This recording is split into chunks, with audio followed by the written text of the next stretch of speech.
친족상속법 제1강입니다.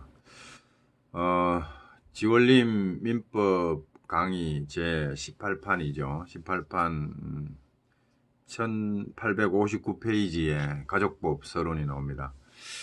자, 이제 가족법 서론부터 읽어봐야 되는데 그 앞장을 펼쳐보면 6. 친족상속법 이렇게 되어 있습니다.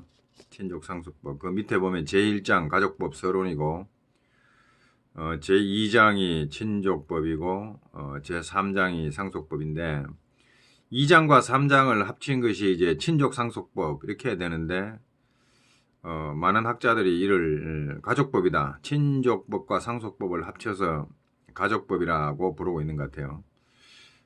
가족법이라 그러면 이제 신분관계에 관한 법이 되는 거고 우리가 지금까지 민총부터 물권 채권 공부해 가지고 공부했던 그 부분이 재산법이라 한다면 이제 친족 상속법은 재산법이 아니고 신분법, 가족법이다 이 말이죠. 자, 그런데 이제 가족법 서론에서 가족법의 특징을 개관을 하는데 제가 볼 때는 친족 상속법이 재산법과 다른 특질은 있다고 생각이 됩니다. 그러나 그 특질이라는 것이 가장 중요하게는 특질을 적어봐라고 시험에 나오는 것도 아니고, 법무사 시험이든 변호사 시험이든 간에 가족법의 특질을 논하세요. 이런 거 시험에 안 나옵니다. 그리고 또 이 특질이라는 것이, 민법이란 무엇인가 이렇게 질문을 던지면 여러 가지 답이 안 나오겠습니까? 사람마다 느낌이 다 다르고, 권위 있는 학자들이 내놓은 이론이 좀 더 먹히긴 하겠지만, 그걸 한마디로 그 많은 양을 한마디로 특질 지어가지고 설명하라 그러면 대단히 어렵습니다. 여러분 대한민국은 어떤 나라인가 이거 한마디로 말하라 그러면 여러분 말할 수 있습니까? 대단히 이 원래 총론 서론이라고 특히 말하는 것은 굉장히 추상적인 얘기를 하는 것이기 때문에 사람마다 구구각색입니다. 그거는 시험에 낼 수가 없어요. 객관성이 없어요. 이 사람 이런 생각 가지고 있고 저 사람 저런 생각 가지고 있는 걸 들고 누가 옳으냐를 가지고 채점을 한다? 그건 대단히 어려운 얘기라서 그런 것은 2차 시험에도 안 나온다. 그런 생각이 듭니다. 그렇기 때문에 가족법이라는 것도 역시 제가 볼 때는 그 추상적인 얘기를 많이 떠들어봐야 별로 영양가가 없다는 거죠. 기분은 좋을지 몰라도 별로 영양가가 없어요. 역시 이 공부 방법은 첫째 조문을 챙기고 두 번째 판례를 또 열심히 챙기고 그 다음에 이제 자기가 선택한 교재의 내용 우리가 이제 지원림 민법 강의 제18판 이걸 가지고 친상법을 익히겠다 하면 이 교재에 있는 내용을 열심히 읽어보고 이해하면 충분한 겁니다. 조문 알고 판례 알고 자기가 선정한 교재에 있는 교재 내용을 대부분 파악을 했으면 그걸로 충분하지 시험에 충분합니다. 그 이상을 알 필요가 없기 때문에 굉장히 법철학적인 논의라고 해야 되나 매우 추상적인 친족 상속법 또는 가족법의 특징을 논하시오. 이런 얘기는 그냥 참고용어로 대략 읽고 넘어가야지 그걸 세부적으로 깊이 파고드는 것은 글쎄요. 특히 수험생으로서는 영양가가 없다 이렇게 생각합니다. 자, 그렇게 생각하고 가족법 서론은 가볍게 읽고 넘어가야 됩니다. 물론 교재에 쓰인 내용은 읽어봐야죠. 뭐라고 써놨는지. 자, 그 전에 이제 제1강인 만큼, 가족법 서론을 하는 시간인 만큼, 그 민법 강의에 맨 앞에 목차를 한번 보죠. 목차를 보면, 머리말, 이래가, 로마자로 써놔가지고, XX 3개면 30입니까? 35, 35페이지쯤에 가면, XX, 35 맞나요? 저는 로마자를 잘 몰라요. 하여튼, 그 정도에 가서, 제6편 친족 상속법이 나옵니다. 거기 목차만 대략 읽고, 개요 파악하고, 개요 파악이 되면 되는 대로, 안 되면 안 되는 대로 넘어가면 됩니다. 자, 중요한 것은 구체적인 조문을 만나가지고 그때 유심히 쳐다보는 게 중요한 거죠. 판례를 만났을 때 깊이 생각해 보는 것, 그게 중요한 거지 얘기는 안 중요합니다. 그런데 대략 봅니다. 제1장 가족법 서론이 나오고 제2장 친족법이 나옵니다. 한 장 넘기면 제3장 상속법이 나오는데 일단 목차는 한번 보고 갑시다. 제2장 친족법에 보면 1절 총설, 2절 혼인, 혼인이 나오고 그 다음에 혼인 한 장 넘기면 뭐 약혼, 혼인의 성립 및 유효 요건, 혼인의 무효 취소, 혼인의 효과, 이혼, 예, 이혼이 나오네요. 만났으면 또 헤어져야 되나 봐요. 이혼 나오고, 그 다음에 사실혼, 예, 혼인신고 안 한 사실혼 나오고, 그 다음에 제3자는 이제 친자관계, 예, 혼인했으니까 아들, 딸 낳을 거 아니에요. 예, 요새 뭐 안 낳는 사람도 많이 있겠지만은 옛날에는 많이 나왔습니다. 그래서 친자관계, 친생자관계가 있고 양자, 아들 못 낳아서 양자들이고 막 이랬죠. 그 다음에 친권, 부모 노릇도 해야 됩니다. 친권 문제 나오고 제4절, 그 밖의 관계, 1. 후견, 2. 친족 간의 부양, 먹여 살려야 된다 이런 얘기고, 그 다음에 3. 한 페이지 옆으로 넘어갔죠. 가족의 범위 및 자의 성과범, 성본이 어떻게 되냐, 예, 이런 문제. 자, 이런 문제가 일단 친족법이죠. 친족법의 대략 뭐 혼인하고 헤어지고 아들 딸 낳고 성본을 정하고 서로 먹여 살리고, 예, 뭐 이런 식의 문제가 친족법의 문제구나. 예, 가족 생활에 관한 거죠. 예, 그렇게 이루어지겠구나 한 것을 감을 잡으면 됐고, 못 잡으면 본문에 가서 본내에 가서 잡으면 되고요. 자, 그 다음에 제3장 상속법을 봅니다. 상속법도 조문을 보면 구체적으로 이해할 수 있는데, 일단 목차만 보면 제1절 총설 상속의 의의, 2. 상속법의 기본원칙, 그 다음에 제2절 상속, 상속 개시, 상속인, 상속회복 청구권, 4. 상속의 효과, 상속의 효과 쭉 나오고, 5, 6. 상속의 효과, 뭐 상속의 효과 뭐 이래 많아. 예. 그 다음에 7. 상속재산 분할, 예. 그 다음에 8. 상속 승인과 포기. 그 다음에 군가요, 재산의 분리. 간편히 넘어가면 상속인의 부존재, 뭐 이렇게 나옵니다. 이게 이제 상속은 이와 같이 이제 법대로 하는 상속이죠. 법정 상속이 있고, 그 다음에 제3절에 가면 유언입니다. 유언을 어떻게 하느냐 문제가 나와 있습니다. 유언의 효력, 유정, 뭐 유언의 집행 이런 게 나와 있고, 제4절 유류분, 예, 유류분은 좀 공부해야 알아들을 수 있는 얘기죠. 유류분, 예, 이거 공부하고. 자, 이와 같이 친족법과 상속법이 이와 같은 내용들을 가지고 있다라는 것 대략 봤으면 됐고요. 자, 그 다음에 이제 우리 본래의 자리로 돌아옵시다. 자, 본래의 자리에 돌아와서 1859페이지 단락번호 6-1, 여기서는 단락번호가 6-1, 6-2 이렇게 나가더라고요. 가족법, 상속법 가면 7-로 나가려나? 예, 상속, 근데 상속도 다 6-네요. 친상법이 다 6-로 나가네요. 그 앞에까지가 5, 4-, 5- 이렇게 나간다 봅니다. 예, 그러죠. 그러니까, 자, 6-, 친상법은 다 6-로 나갑니다. 자, 6-1부터 하나씩 읽어보자고요. 첫째, 가족법 서론에 뭐를 다루고 있냐면, 1. 가족법의 개념과 특질이고, 한 페이지 넘기면 1861페이지에 가족법상의 법률 행위가 나오고, 한 페이지 더 넘기면 6-7 가족법과 민법 총칙, 6-10 한 페이지 더 넘겨서 가족법의 법원, 예, 이렇게 나오네요.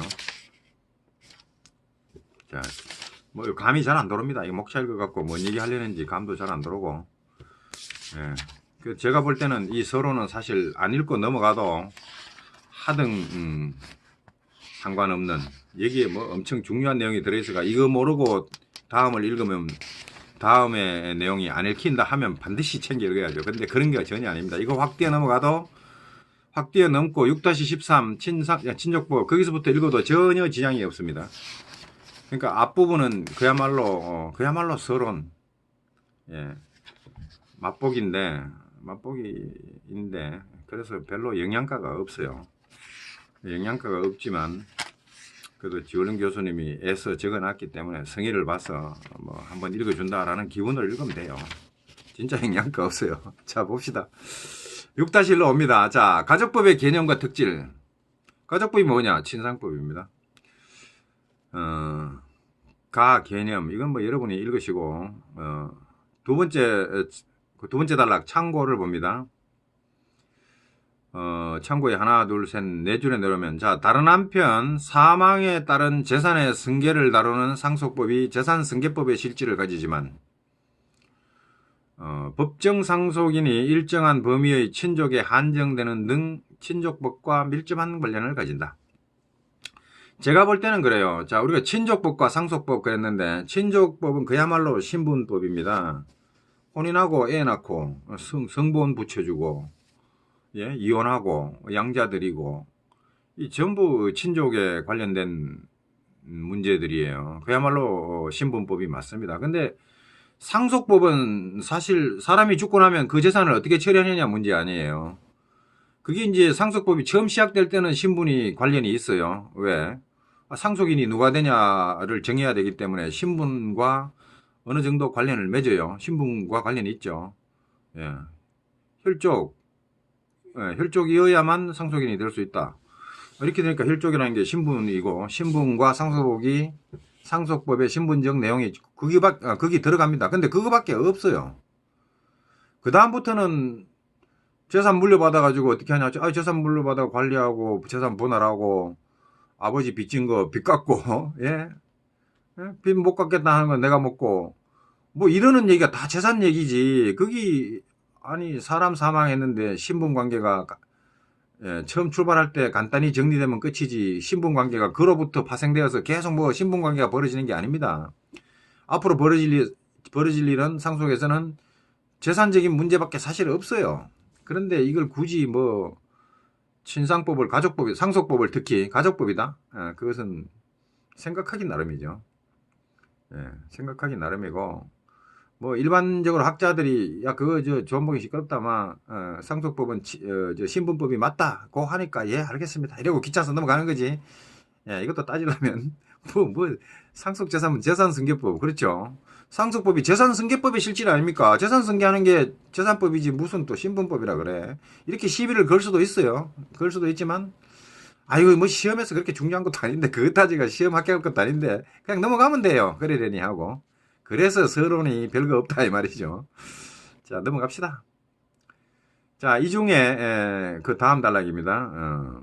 친족법은 부부와 미성년의 자아를 중심으로 혼인관계, 친자관계, 이혼, 뭐 입양 이런 거 등등을 다루기 때문에 신분 냄새가 많이 나죠. 신분법 맞죠. 그러나 반면에 상속법은 뭐냐? 어떤 사람이 사망으로 해서 그의 재산이 일정한 사람에게 승계되는 법률관계, 이 재산 이전 아니에요, 전부 다.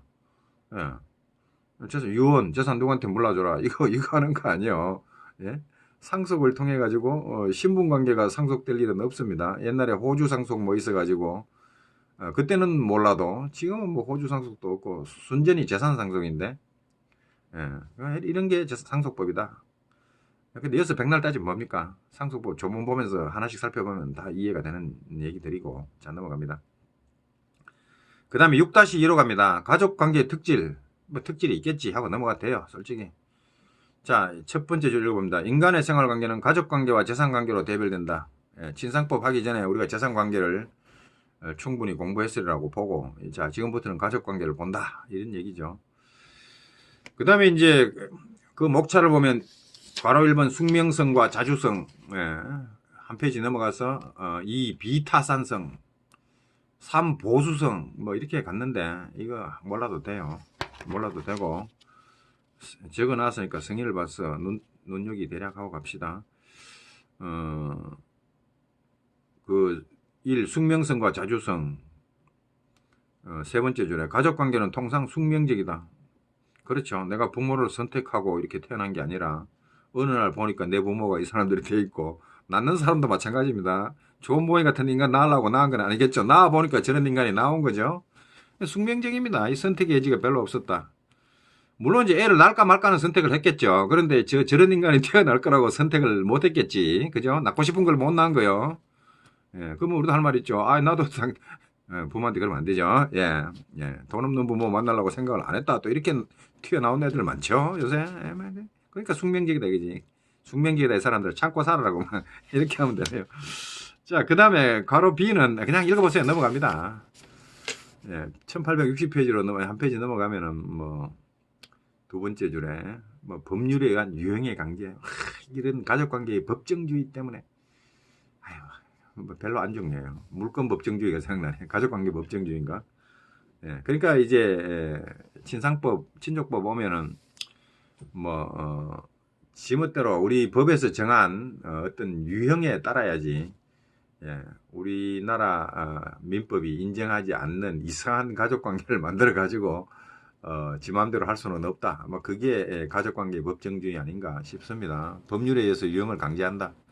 물권법에서도 물권의 종류, 물권 법정주의 아닙니까? 함부로 임의로 창설을 못 하잖아요. 그거 비슷하네. 이렇게 생각하고 넘어가면 되고, 잘 몰라도 됩니다. 잘 알려고 할수록 헷갈리니까 넘어가세요. 자, 그 다음에 괄호 2번 비타산성.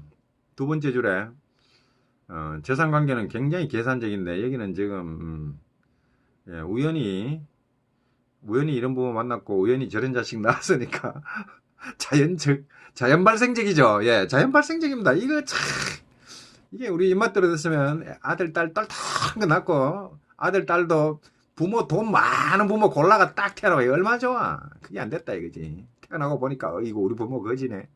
태어나고 보니까, 이런 반말 없는 애가 태어나서, 이거 완전 자연 발생적이죠. 예, 그러나 참고 살아야지, 어떻게입니까? 예. 근데 제가 이렇게 얘기한다고, 우리 부모하고 사이 안 좋은 걸 생각하시면 안 됩니다. 효자입니다, 효자. 이렇게 생각하고, 자, 넘어가고. 그러니까 영양가가 없어. 영양가가 없으니까 헛소리가 자꾸 나오잖아. 넘어가요. 참, 넘어가야 되는데. 시울린 교수님 뭐 이렇게 많이 써놨어.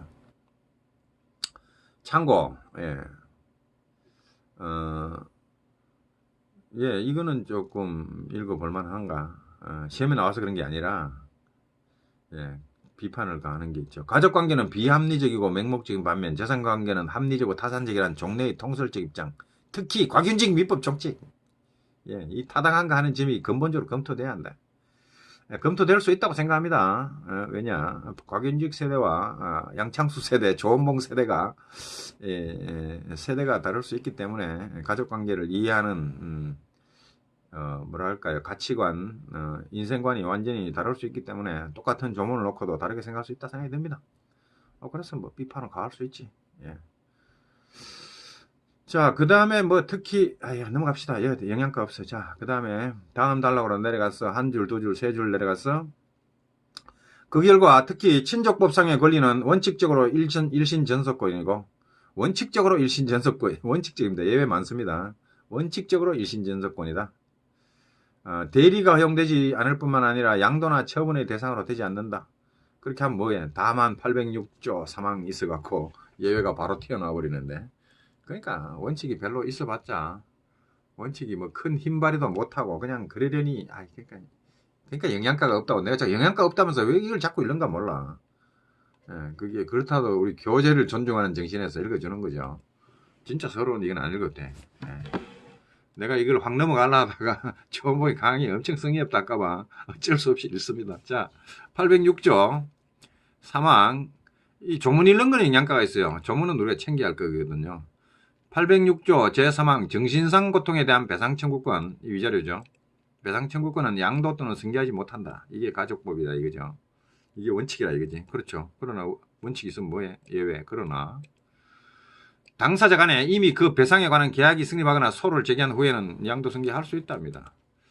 그러니까 제가 이해할 때는 자, 정신상 고통에 의한 배상 청구권은 저는 이거를 신분권이라기보다 인격권으로 봅니다. 예, 인격에 관한 문제잖아요. 내가 정신적 고통받았다. 이게 얼마나 인격적인 문제입니까? 그러니까 인격으로부터 아직 분리되기 전에는 재산권으로서 구체화되지 않았기 때문에 양도 승계.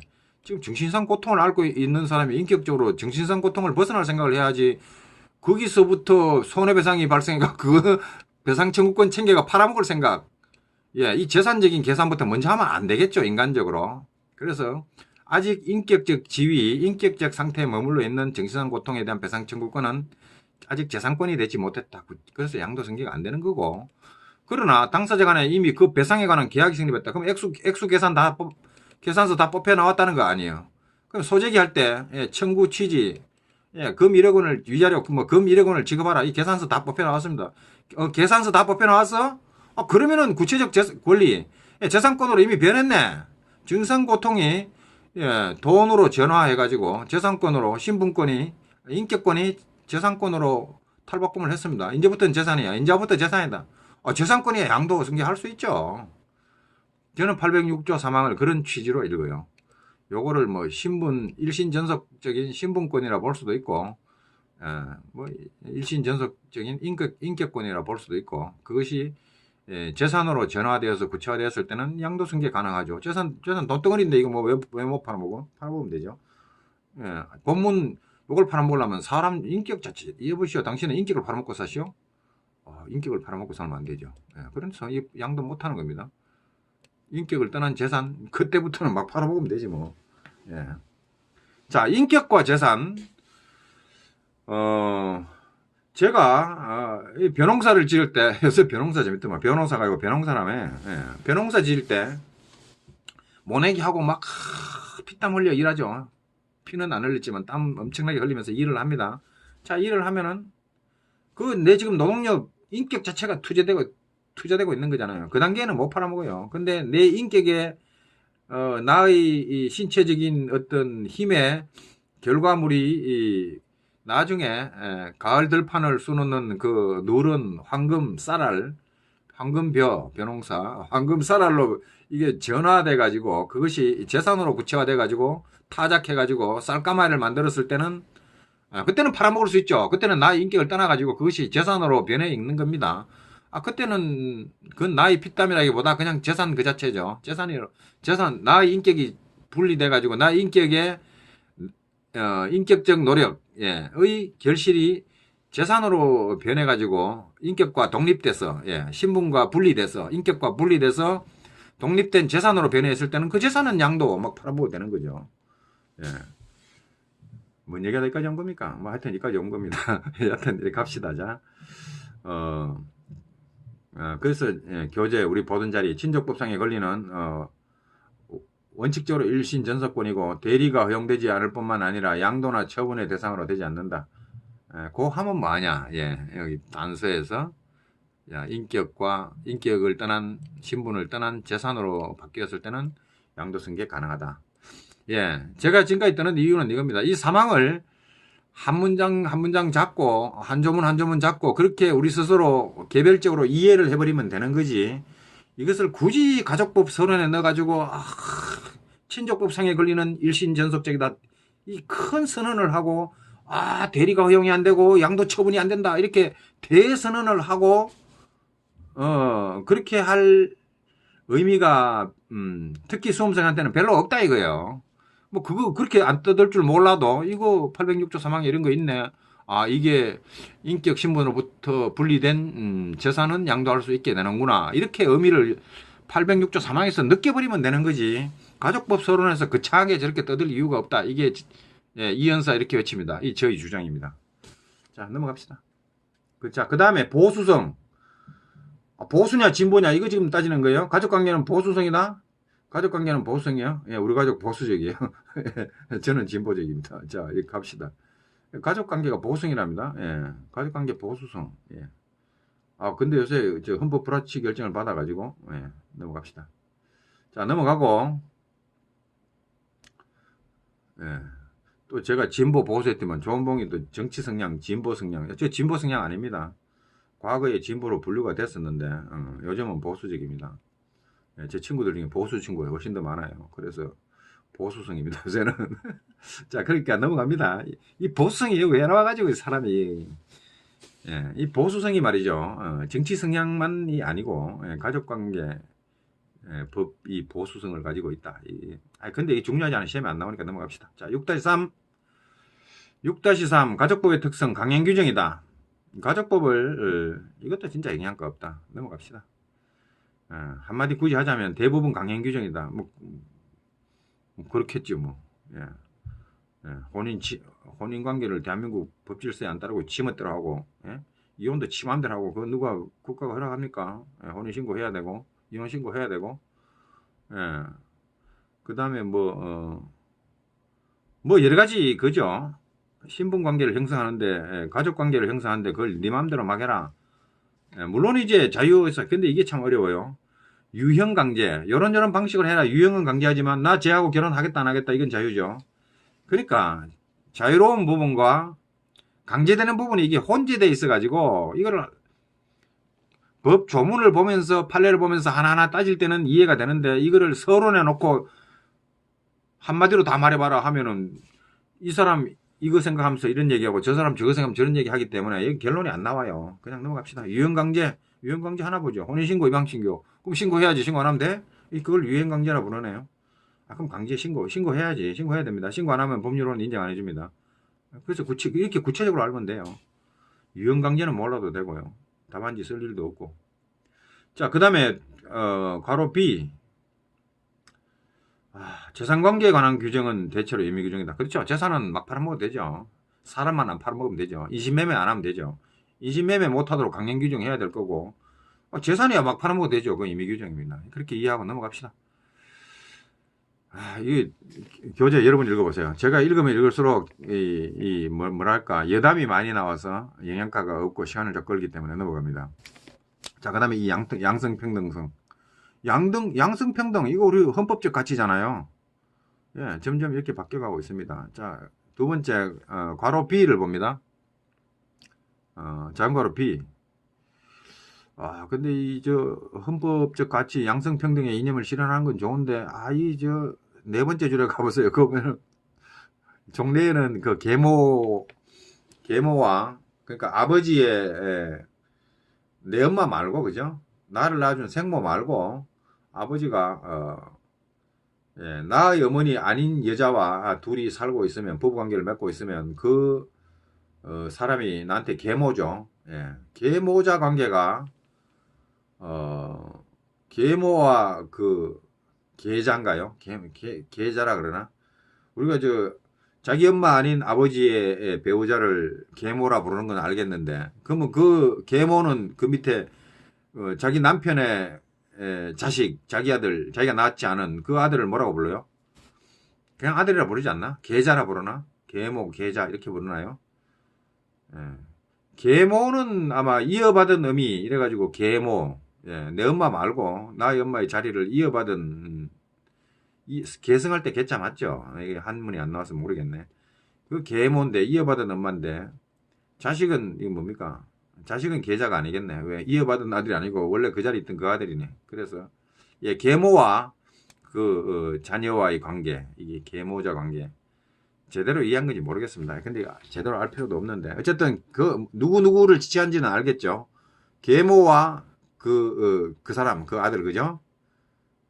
그 아들과 관계가 계모자 관계인데 이거는 부의 배우자 계모는 부의 아버지의 배우자고 그 다음에 계모 입장에서 보면 저 자녀가 누구냐면은 남편의 직계비속 이게 인척관계입니다. 나중에 공부합니다. 지금 여기서 보지 맙시다. 인척관계로 바뀌었다. 법정 친자 관계가 아니고 인척관계로 바뀌었다. 친자가 인척관계로 바뀌었는데 한 달이 멀어지게 법적으로 만들어버린 거죠. 이게 바람직한 개정이었냐. 그 생각하기 나름이죠. 됐습니다. 여기까지 하고요. 자, 다음에는 6-4로 갑니다.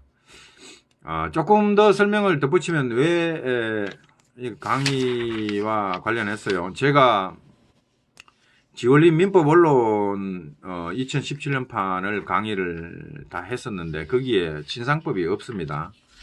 그래서 친상법을 뭘 가지고 민법 강의를 했다 그러면은 친상법까지 해야 이게 완강을 했다고 할 수 있을 것 같은데 그래서 불가피하게 친상법을 다른 사람 저로 구하려고 하다가 생각을 바꿔서 지원린 민법 원론을 재산법을 다 강의했으니까 친상법은 여기 이 16판, 민법 강의 제16판에 있는 뒷부분을 갖다가 친상법을 강의해서 짝을 맞추는 게 낫지 않겠나 싶어가지고 이 강의를 시작한 겁니다. 자, 이 강의는 나중에 에어클래스로 올라갈 겁니다. 자, 여기까지 합니다.